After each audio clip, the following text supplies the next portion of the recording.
All right. Hello, Miss Tiffany Hi. Walker. Actually, you've gotten married.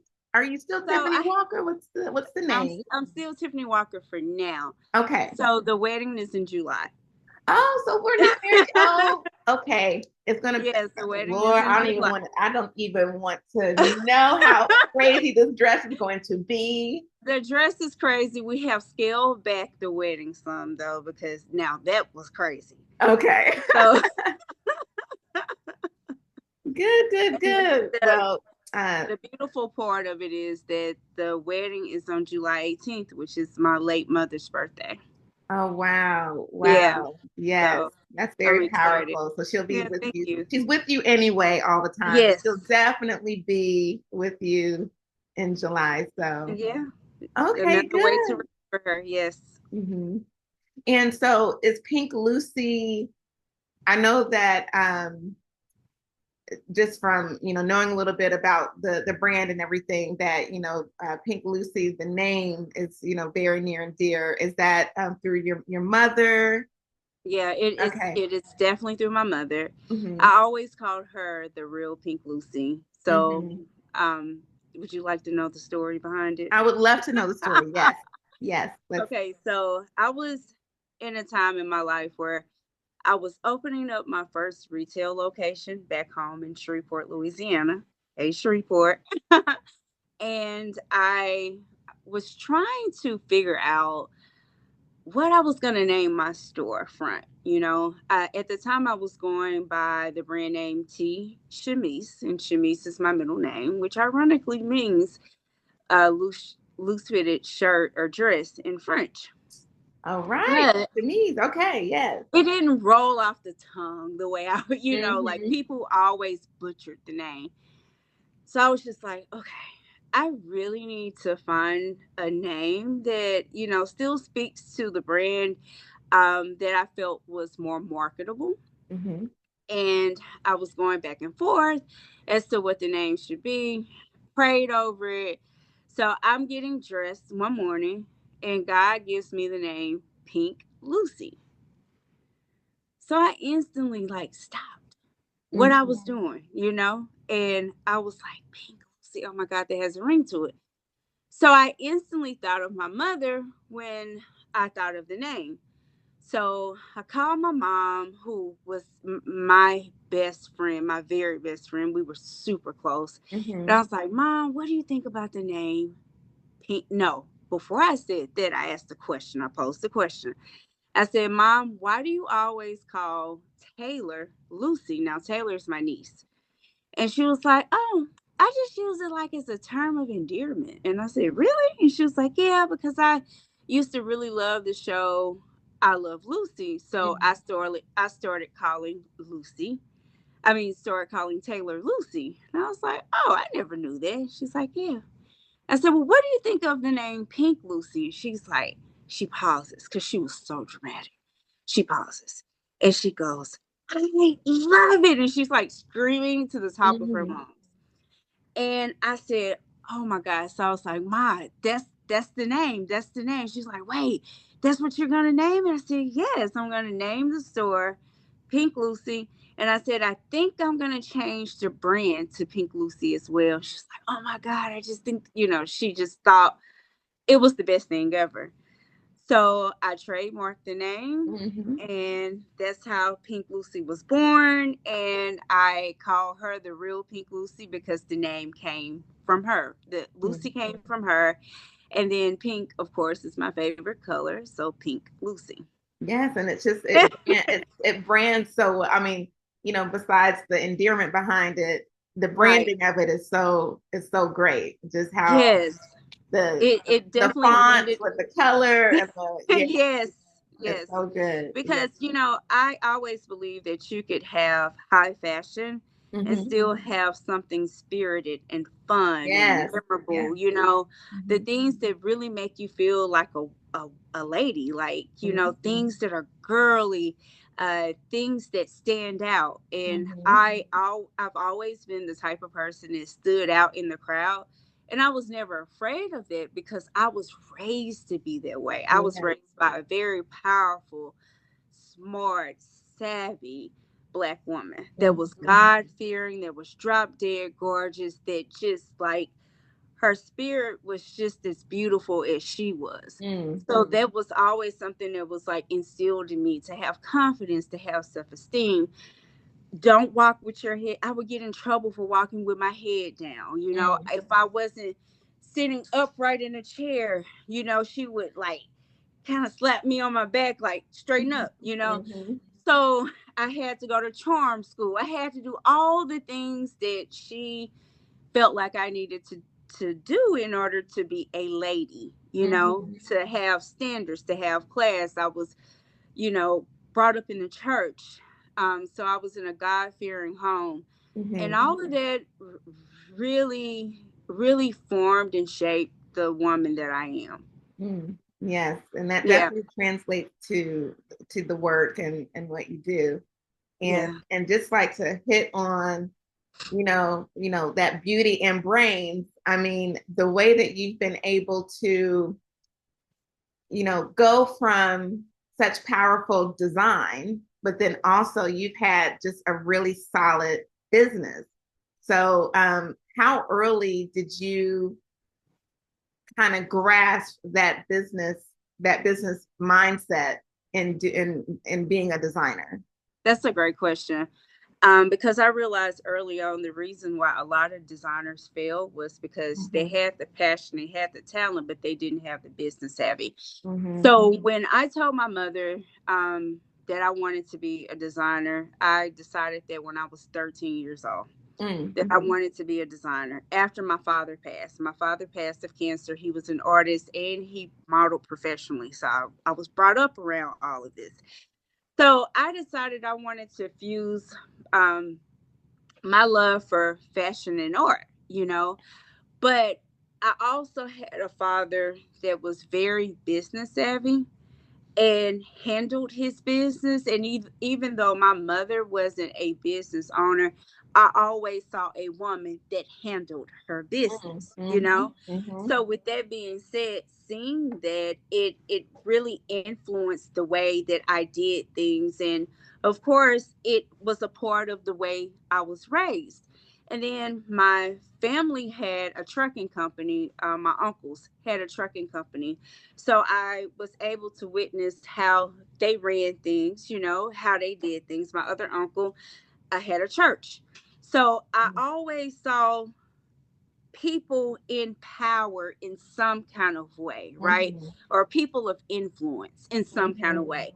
So that I was naturally drawn to that. And I remember telling my uncle that I wanted to be a designer, my Uncle Terry, who I love so much. When my father passed away, my Uncle Junior, who's the pastor, and my Uncle Terry, who owned the trucking company, they completely stepped in. Mm. Right. Completely stepped in. I did not go without a beat. Of course, my Mm-hmm. father was gone. They couldn't replace him, but I never went without anything because Mm-hmm. those two men and my Uncle Riley always made sure that I was well taken care of. So with that being said, when I shared with my uncle what I wanted to do, like this is really what I want to do. He was like, "Well, Walker," he used to call me by my last name. "Walker, I'ma just tell you this. You know how in a race a horse has to put on blinders so that he doesn't look to the left or to the right. He's focused on the prize." He said, "You got to put your blinders on and you have to have tunnel vision." He Mm-hmm. said that to me, and that stuck with me like everything. Mm. So I came from a household and even my extended family where they were extremely supportive. No one ever told me I could not do this. Mm. Now, it Yeah. never came out of their mouths that this was not possible. The ironic part is that a school counselor told me that. A teacher told me that. I Mm. had friends who told me that. But my family never said those words to me. And because of that, I always felt like I was unstoppable. Yeah. You can't stop me. Mm. No matter what you do, no matter what you say, you cannot care for the brand. You cannot like me as a person. Mm-hmm. However you feel, that's fine because I realized early on I am not for everybody, and that is okay. Mm-hmm. my family gave me the permission to feel that way and to be able to stand in my truth and know my worth and know my talent and be okay with it, and also be ready to show the world that this is who I am, and if you don't like it, oh well, you Yes, know. yes. But that was instilled in me at a very, very young age. So that business savvy came from the fact that also my mother had lupus. So here we are, where I have a mother that's on a fixed income. We were not rich at all. Hmm. By all means, we were poor. I just didn't know it Hmm. because I didn't go without anything. Right. She Hmm. always made something shake. She always made something happen. This woman was sick, and you would never know it. The Hmm. way she handled things, how poor she was, like you never heard her talk about, oh, I'm so sick, or like there was never any excuses. Like even when she wasn't feeling her best, she'll be like, well, mama just needs to take a nap. Not realizing when I was younger, it was because of the lupus. It was her body was hurting. There was so many things that was going on with her, Hmm. but I still saw her handle business. And knowing what the situation really was, and knowing that if I decided to take the entrepreneurship route, that I would be able to do things my way. I Hmm. always knew I was a leader. I was always a leader. There Yeah. was no question about that. I knew that I really didn't like taking orders. I knew that for a fact, right? Because I always wanted to do things the way I wanted to do Hmm. them, right? So I knew that all of that, played a role. And I was like, well, I mean, I'm not working for anybody. Like, I mean, at a young age, I'm like, I'm going to be a designer. I'm not working for anyone. And again, I was given permission to do that. My mom she made like a pact with me. She said, okay, you want to be a designer? I support it 110%. But this is what you have to do. You have to go to college. You have to graduate from college. Mm. And no, you cannot go to art school. Oh, She didn't let me go to art school. interesting. Okay, She so did not let what me did go to art you school. end up doing in college? So I graduated from Louisiana Tech University in Ruston, Louisiana, even though you couldn't tell me I didn't go to Grambling State because it was right around the corner. So I graduated from tech in fashion merchandising and marketing. And here's the ironic part. I wasn't even a fashion major at first. Hmm. So remember, I've made this pact. I just have to go to college, Right. right? I Yeah. already knew I was going to be a designer. So I was like, okay, well, I need to make sure that I do something where I could have like a great job, that thought process, a really good job so that I can then finance my dream, right? Mm-hmm. So I started off in graphic design.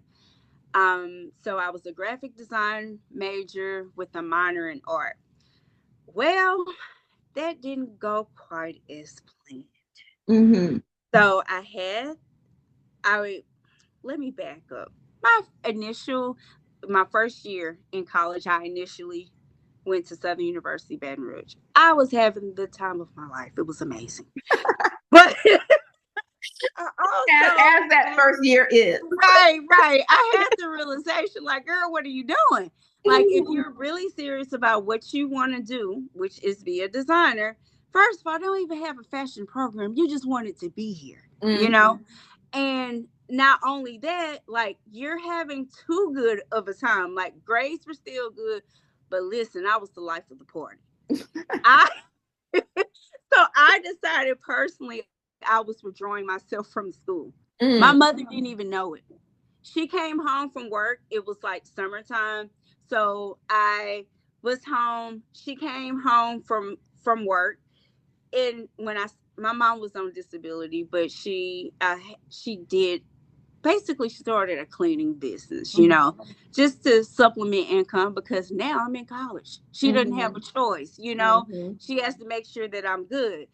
So she comes home and I said, Mom, I'm leaving Southern. And she said, what?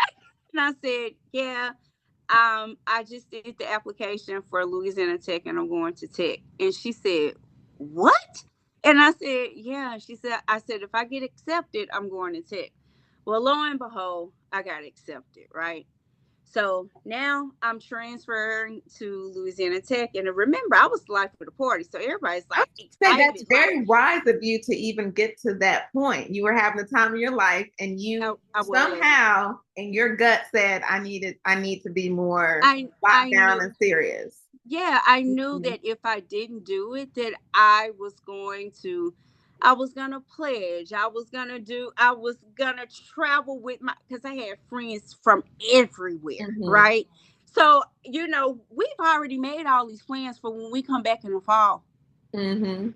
And I'm like, no, because you're not gonna get to where you need to be if you Wow, you had the continue. blinders on. Yeah, exactly. I had the Mhm. blinders on. So Mhm. here I am now. I'm at Louisiana Tech University. And I'm like, okay, I'm here. Well, I have a meeting with my advisor. So I go into the art building. Louisiana Tech is predominantly white. It's a predominantly white institution, PWI. And I just came from an HBCU. Mhm. Now, mind you, I've gone to predominantly white institutions all throughout school, so I'm able to get along and work with anybody, right? Mhm. But it still was like a culture shock for me. So I walk into the building, I go to my advisor's office, Professor Donahue, and he looks at me and he says, "Are you Tiffany Walker?" With this very strange look on his face. Mhm. And I said, yes. And he said, oh, okay. Well, apparently he expected for me to be a white girl. Oh, okay. Yes. Yeah. Mhm. And he said, oh, okay. He said, well, before we even get started, I want to tell you two things. This was literally said to me. He said, you already have two strikes against you. Not only are you black, but you're a woman. Okay. Okay, Donahue. But, So right. so Yeah. was he what was he white? Was he He was he was white. This was a interesting? this Okay. was a white man that said this to me. And he was like, and all I can say is good luck. Wow. I had no idea that this man was going to be my professor. Mm. He was like the dean of the school, but he was also my professor. So I go to class, my first class, and here he is. Mm-hmm. And I'm just like, here we go. That man gave me hell. There was nothing that I could do that was right. Everything was wrong. Mm. Um, he made the experience the most horrible experience I've ever had in higher education. Mm. And I remember, like, I've always been extremely artistic. My father was an artist. So, like, I learned so many things from him, and it was a God given talent anyway. So I'm like, well, okay, I got this skill. Like, no, he can't stop me. Like, this is what I do. But the class was structured where it was meant to fail you if they didn't want you there. I Mm. found out later on that they were weeding people out of the program because it was such a popular program at the time. So many Mm-hmm. people was going into graphic design, and most of them were white males. Mm-hmm. Yeah. Mhm. Yeah. And here is this black girl who, where did she come from? Mm-hmm. We don't want her here. So he did everything possible to make sure that that journey stopped. You will not be a graphic designer, not on my watch. So I'm talking about like my ad campaigns that I had to do. It was always like I knew the work was good, but there was always Mm-hmm. something wrong. There was all it. Then it was at one point where it was the craziest thing. We would have to um draw these like lines and geometric shapes, and then we had to take this pen that they use for calligraphy Hmm. and stick it into the ink, and then like the line could never deviate. So Oh if it got, yeah, I remember those you foundation remember days. that? Oh, Yeah, I yeah, remember that. yes, yes. Okay. Well, I was allergic to the ink, Oh, okay. so I would break out in hives. And then I'm a lefty, so I would end up smearing Right, right. because Yeah, I'm I'm a left. lefty too, so I had the Yeah, smears. I had to go back and yes, see right, it. right. So Hmm. finally, this guy that was in my class, which was a black guy, Dewan, thank you, Dewan. Dewan was like, Tiffany, I got you. I'm gonna Mm. start doing it. Just give it to me. I'll do it for you because I had hives everywhere. Mm. He didn't care. The professor didn't care. And so he started, doing the work for me. Of course, there was I still got marked off. He never said, "Oh, I feel like you're cheating." I just got marked off for it. No matter what. No matter what, it was Mm. never good enough. And then when it came to my final project at the end of that semester, well, quarter, we were on the quarter system. Hmm. I did the final project, and well, I mean, I put my all into it. I mean, my all into it. And that man failed me. Mm. And I called my mother. Just, I had never failed anything before. Math, science, magnet student, high GPA. Hmm. And I just didn't know anything about failure, like what that really looked like. And here I am. I've failed a program that, like, it's art. At the end of the day, it's Yeah, and art. it's odd that you would fail something that you actually turned in, did like the Right. full criteria. Exactly. So it Exactly. should, at worst, a D, like not Right. a failure. Yeah. And I felt Hmm. absolutely.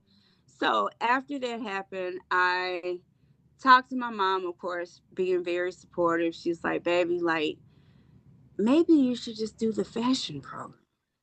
And I said, well, yeah, mama, but she's like, no, just listen to me. Girl, I will never forget the day I walked across campus to go to the actual building where all the fashion programs were housed. Hmm. And it's almost like they were there waiting for me to take Yes. me in. You know, Dr. Linda Sibbles was like, I'm so sorry this has happened to you.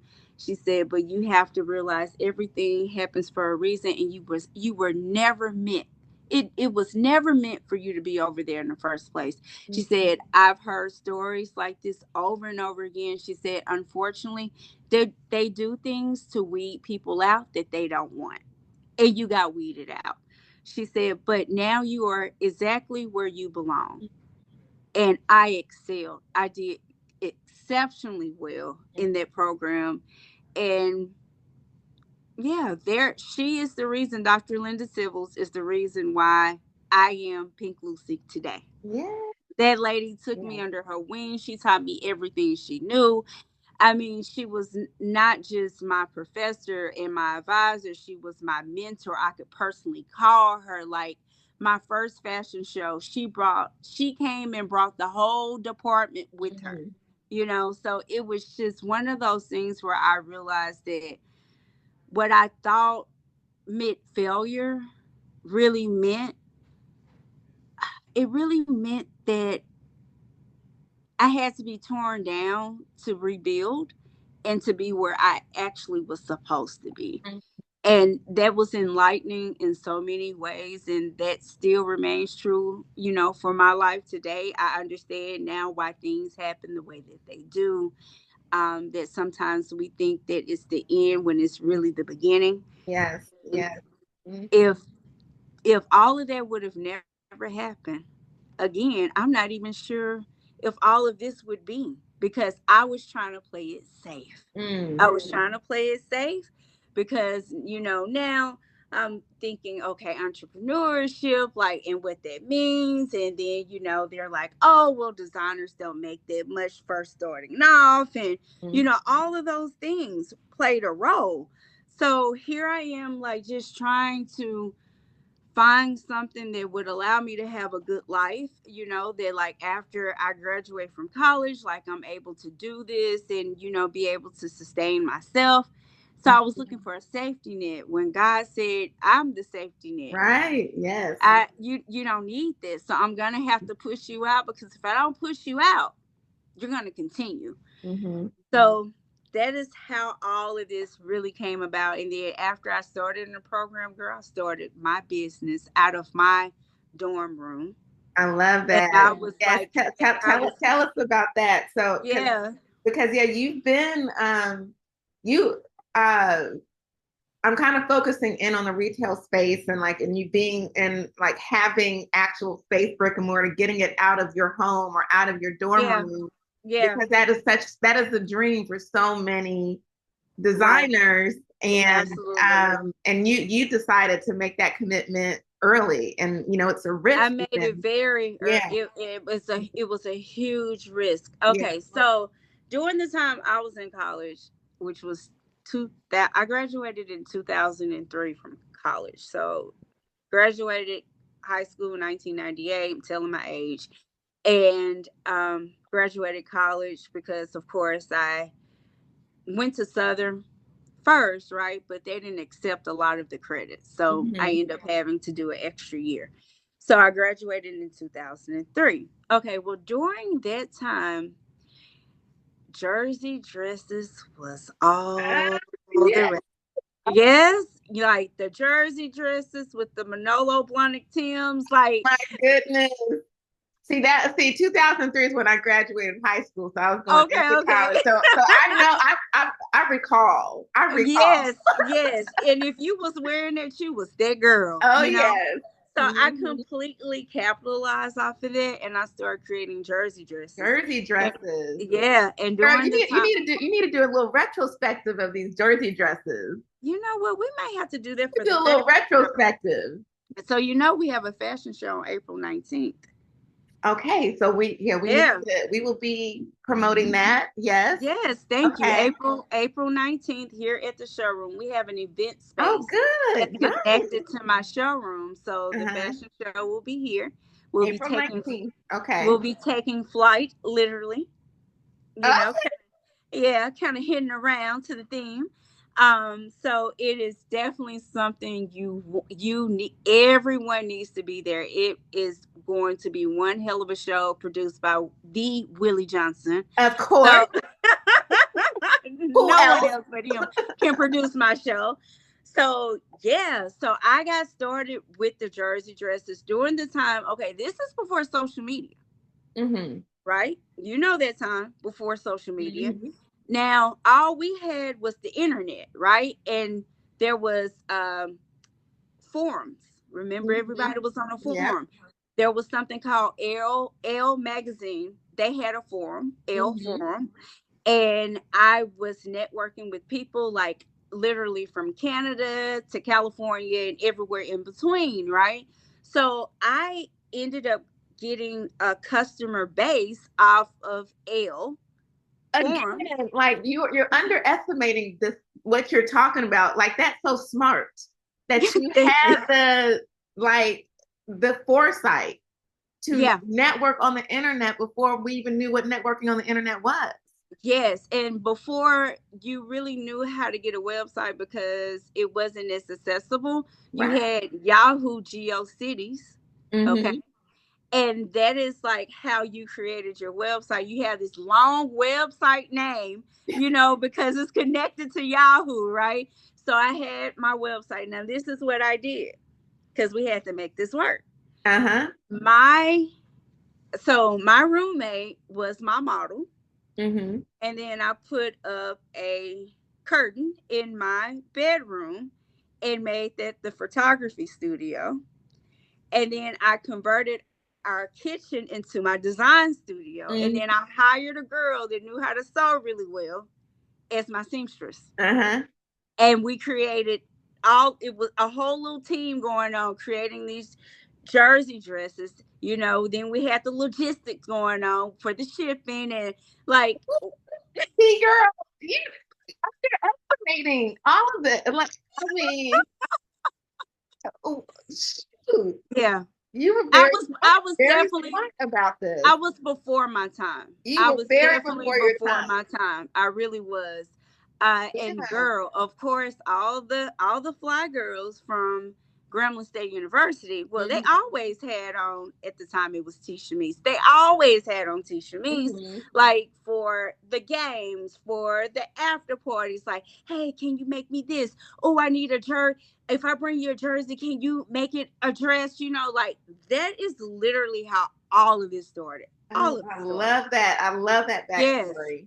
Yeah. So then had my do you remember the God where they weren't Air Max. Air Force was with the hood. Oh, A1s, yes. Yep.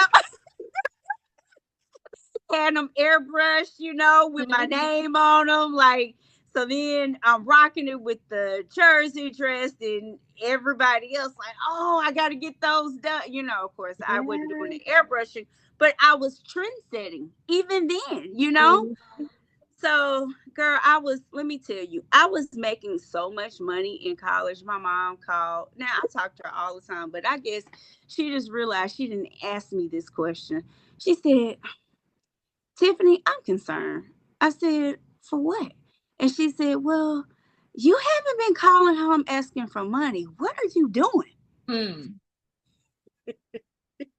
Now, mind you, I've always been shapely. So I don't Mhm. know if she thought maybe, Oh Lord. right, right. And I was like, Mom, and she was like, "Yes, so what are you doing?" Kind of like threw me. And I said, Mom, it's working. And she said, what? Mhm. I said, it's working. She was like, what do you mean? I said, remember, I told you I was making a jersey dress and I was doing this. She said, yeah, you told me about that. I said, well, Mama, I'm making money from it. Like, I'm Yeah. really making money. So Like livable money. livable money, right? Mhm. So that was my job. I didn't have to go get another job. I worked in retail before. I was like the assistant manager at Wet Seal in Monroe. So I was going back and forth down the highway Mhm. to, from Ruston to Monroe, to work at the store, leaving at 9 o'clock at night, having to get on the road. Like that was a very dangerous road where a lot of college students lost their lives. My Mhm. mother was really, really concerned. So I was just like, I don't want to continue to do this. So I just really started focusing on just designing.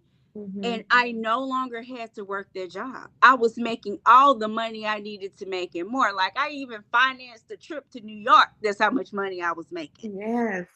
So it was, oh God, you had to be there. It was a time. It was a Yes, time. I Yes. love that. I love that Yeah. backstory. And now I love connecting it to where you are today because I still see the like the vibes of Hmm. of that time and not in a like antiquated way, in a very modern way, but like the you just kept like such culture, with Yeah. but it's so elevated and still very beautiful. And so Yeah. it's It fun to has a see like just it your has colors, everything. right. It has a bit of a street edge, Hmm. but we made it couture. Yeah. Hmm. Yeah. And that's the beauty of it. Like I didn't have to shy away from who I am as a person and Hmm. try to morph into what the fashion industry says that you have to Hmm. be, right?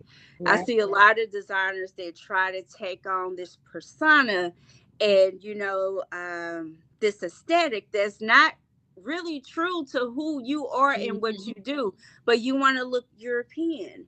You want to Hmm. feel Hmm. accepted. You keep everything in neutral tones. You do all of those things. And there's nothing wrong with it if that's Hmm. truly what you want.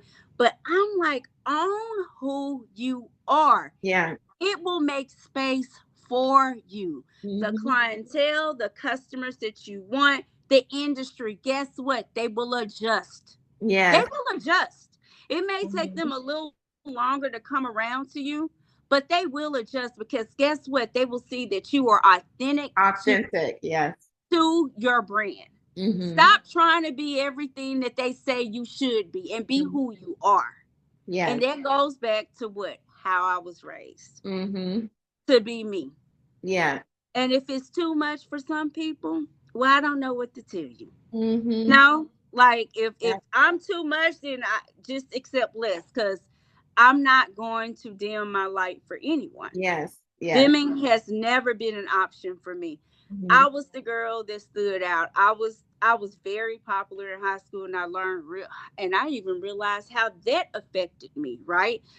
The popularity of it, it you know what, it really helped to mold me as a person, to be able to handle business, to handle, the scrutiny, to handle the Mm. critics, to handle anything that came at me sideways. Yeah. Because guess what, I've already been through all that. I've Hmm. been through it. I know how to deal with it, Yeah. because I wasn't a person, again, that shied away from who they really are, Hmm. and that wasn't digestible for a lot of people. It Hmm. wasn't. So in business, I can handle things better because I've been down their road more than a few times already, Yeah. Yeah. and just understanding how that has really played a role in who I am, as Hmm. well as my business. Like, God knows He really gave me the roadmap, Mm. and Yeah. it was a lot of foreshadowing that was happening that I didn't even realize. Like, this is some of the same stuff you're gonna have to deal with in business. So it prepared me for it. Hmm. Yeah. Yeah, Yeah, and I mean, you've obviously been like innovating too yeah, from the beginning. So there was no, it's almost like, yes, maybe there was an intrinsic roadmap, but you didn't really have a roadmap the way that we have roadmaps now, I did right? not. And so you were kind of being very innovative in, like how you set up for your first apartment, your first space, how you like figured out to build a website, back in 2003, Yeah, So, and the killing part about it, girl, mhm, is that when I look at it, this is the things that I had to do. I was trying to pursue that with the mhm, art program. And here I am doing the very things that you told me I mhm. could not do. Yeah, yeah. Most of the graphics you see for Pink Lucy, I Mhm, designed them. The mhm, logo you see, I designed that logo. I did all of those things, even the website. mhm. And here I'm being told that I wasn't, I'm not a good fit for this program and being weeded out. And then today I'm doing the same exact things that they're doing and probably only making $40,000-$50,000 a year for. Right. Doing it for You know, somebody else. and Yeah. I have built a whole empire based off art and fashion and Mhm. merging the two together. Something you said that I could never do, and I did Let's it. talk about too, because do I remember you were probably one of the first people that did the digital runway, right? And I think you had did you do sort of a digital runway No, I at know some what you're point? talking about during COVID, Yeah. right? I Yeah. didn't. I You actually did didn't? not. Oh, okay. No, I'm sorry. I thought no. that was you that I did that. Yeah, but during COVID, what I did do is I Mm-hmm. took all the fabrics that I was supposed to be using for prom, because there was no prom, and Mm-hmm. I made face masks from those fabrics. Mm-hmm. And oh my God, it was so lucrative. It was so Oh lucrative. yes, the And face mask at that yeah, time. Mm-hmm. yeah, I started doing head wraps. Like, I completely, when other people's businesses were failing because of COVID, Mm-hmm. I was actually succeeding because I took. I'm sorry. I'm just gonna try to plug this up before the battery goes down. But yeah, I was doing the things that, to make my business survive. So that's Mm-hmm. the thing. I've always been able to transform, Mm-hmm. or pivot, like An I've never. opportunity. Yes, like, Mm-hmm. if this is what we're dealing with, okay, then this is what we're gonna do. Like, you give me lemons, I'm making lemonade from it, Mm-hmm. and Yeah. a dress too. Like, all of Mm-hmm. it, you're getting all of it. So I definitely saw opportunity, and that opportunity is what kept my business going Mm-hmm. when other businesses were closing down. Girl, let me tell you, we were so cold with it that, okay, technically you could not be open, but we had like two big windows, Mm-hmm. display windows.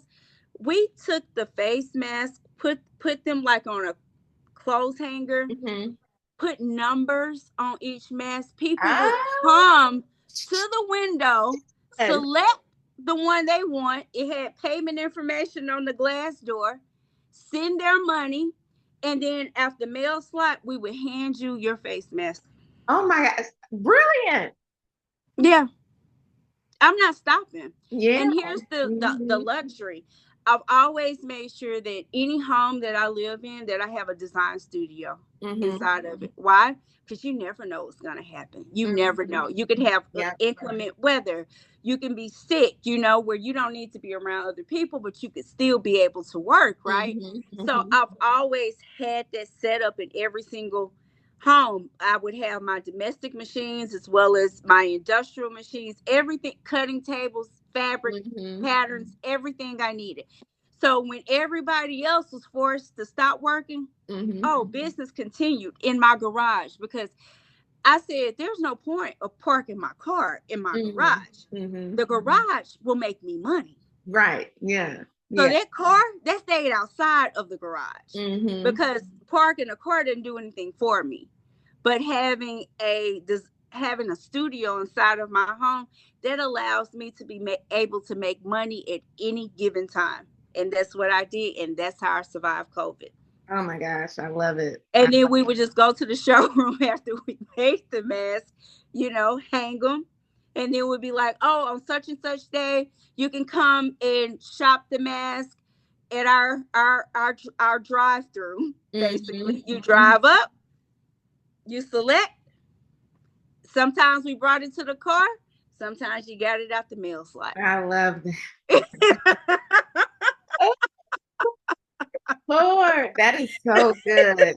People are going to be so inspired by, all of these early stories and Yeah. but yeah, so let's talk about yeah, we've been chatting, girl. Yeah, we But have. We have. but let's just talk real quick about like Okay. where you are today, the how you uh survived New York Fashion Week. Yes, yes. Yes, so that's very recent. So Yeah, very talk recent. about a And little bit we about we that. have a really big announcement. I'm talking about epic proportions Yeah. at my fashion show on April the Okay.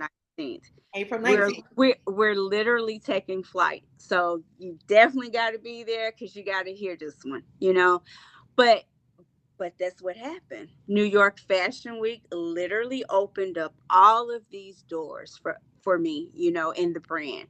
New Yeah. York Fashion Week was amazing. I've done New York Fashion Week before, but I never did New York Fashion Week the way I did New York Fashion Week Hmm.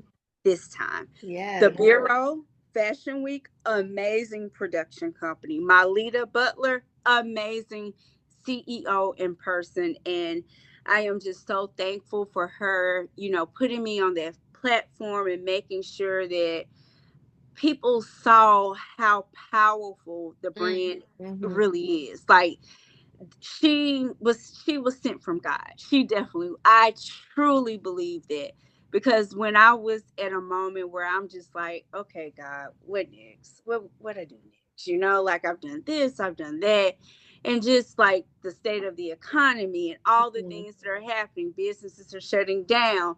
We're in a recession. People are being a little tighter with their money. All those that impacts a small business. Right. Hmm. God knew that I needed a extra push, and New York Fashion Week did that for me. That's great. And in the middle of me getting ready for New York Fashion Week, God, because it's funny how he does things, and when Mm-hmm. he does it at all at one time. So I'm getting ready for New York Fashion Week, and then this amazing opportunity comes through for me to get a new showroom. God, wait, you want me to do this now? Okay, but I have to get With 15 all this. pieces Yes. ready for New York Fashion Week. And if you tell me 15, then I'm going to do 20 because I got to have extra just in case, right? So Mm-hmm. I'm in the middle of production for New York Fashion Week. And then this falls into my lap, literally. When I say fall, if I tell you the story, that was nothing but the Lord. Mm. And when it happened, I said to my fiance, I said, Carl, we got to move now. And he was like, what? I said, yeah, like Aren't just, we preparing for New York? yeah, right. I was like, we got to do it now. Called in the cavalry. He got his friends together to help move me. I called in my Mm, friends to help pack things up. And let me tell you, while they was packing, we was still working. mm, When they were moving things out of the showroom, guess what? We were still working. Still had the cutting table up, and we still had like one room with machines in it, and we continued production. Literally, I mean literally, it was mhm, like, okay, we need to go ahead and put this on the truck. You got 5 minutes. mm. That's how quick we did everything, because I knew I had no time to waste. We moved that Friday. I kid you not. By that Monday, we was fully set up and back in production. Oh, wow. Yeah. Yeah. Yeah. So we like strategically planned it out, because we're like, okay, the seamstresses aren't here on Saturday or Sunday. So that's the time to set everything up and get everything, back moving. And by Monday at 12 noon, production was back on. Oh, great. Yeah. Yeah. Yeah. So And it's now just a I'm good support system. I have a wonderful support system that my my fiance leads. Definitely. Like, I have the most supportive, spouse to be ever. Like, Mm, supports me completely. I love Uh, that. so I'm so thankful for him, and just my tribe, and just a great group of friends and staff that just make sure that things happen. Mm. And sometimes it's the craziest stuff ever. Like, you're gonna do what? But guess what? We And we make we gonna do what? it right, right, exactly. By when? Yeah, so we're in my new showroom now, over 3,000 square feet, and then we have a event center or space, whatever you like to call it, with an industrial kitchen that is like down the hall, that is a shared space, but we're Mhm. able to use. And God is good. God is Yes. good. And Yeah. that's amazing. Like you really can do everything in this space, it sounds like. Yeah, So I don't yeah, have to. the I don't have investment to rent is great. venues Yeah. anymore. I don't have to rent a venue anymore. Oh, That's see. over. Woo. That's over. Yes. Yeah, Oh, Lord. right. Yes. And you want a space that is conducive to all of your needs. Yes. That's Ideally, amazing. that's what you want. So I am, girl. I walk through here just praising God, Yes. just Every so day. so thankful, so grateful. Even when it gets a little hard, like, girl, look at what God has done for you. Hmm. Like, don't you dare be ungrateful. Like, Yeah. people, this is what people pray for and wish for and work for, and you put in the work, and you kept your faith strong, because there's nothing like entrepreneurship in the Right. fashion industry that Mhm. teaches you how to lean on God and have faith. Yes. This is Hmm. not for the weak at all. You Hmm. really have to strengthen your faith, know your abilities, and have your support system, have your tribe. And I have just been very fortunate and extremely blessed, and I give all glory to God, because it Yes. is not me, it is him. Yes. I'm just doing what I'm supposed to do. Yes. I Yeah. love that. So, and on that note, so we are excited to see this beautiful new space Yes. in On April April, 19th. April Yes. 19th. April We're 19th. taking flight. We're taking flight. Okay. Yes. Yes. And So a we're, huge yes. announcement Okay. actually a couple of huge announcements on April 19th. Okay. Good. It's going to be full of surprises and, and amazing clothing. Of And course. we're talking like 50 plus models. Wow. I Yeah. mean, I do the production for, for what we do, and I'm already like, ooh, I'm getting hot and sweaty, getting hot and sweaty. And shout out to K-Way Branding, who is making sure this happens, and Tammany Stern. I am Yeah. so Hmm. thankful. Yeah. Yes. Well, great. Well, it's been wonderful talking to you You and too. I catching truly up. enjoyed it. I Yeah. truly enjoyed it. Yeah. Yeah. And we'll definitely share the promotions, for April. We are Thank excited to be you. there to support and see the space. So Well, yeah. thank you. I appreciate you so much. Yes. Well, Okay. talk soon. Yes, yes, Take yes. care. Okay. Have a good one. Good night. Bye. Bye bye.